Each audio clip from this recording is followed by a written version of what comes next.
Saan daw mas better, Maya or own bank in terms of savings at sa mga online payment or online shopping? Ikwento ko sa inyo, let's go!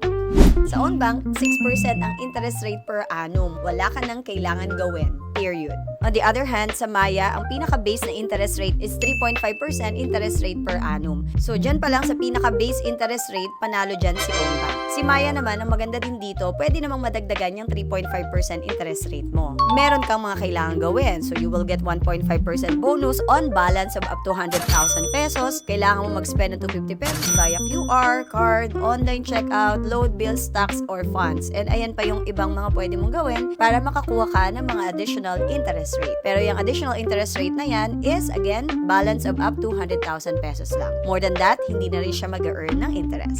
At kung mag-shopee ka naman in Lazada, actually, panalo dito si Maya. And kay Lazada, pwede rin si Maya. And based sa experience ko, si Maya talagang ginagamit namin, lalo na sa pagbabayad ng mga credit cards namin. Kasi halos lahat pwede dito kay Maya, pati na din yung water namin, and then Meralco. So, yun yung isa sa favorite ko kay Maya. Pero kung saan ko iniiwan yung money ko, kung saan mas nag-iiwan ako ng mas malaking halaga, kay own bank yun. Kasi nga, automatic 6% interest rate per annum kay own bank.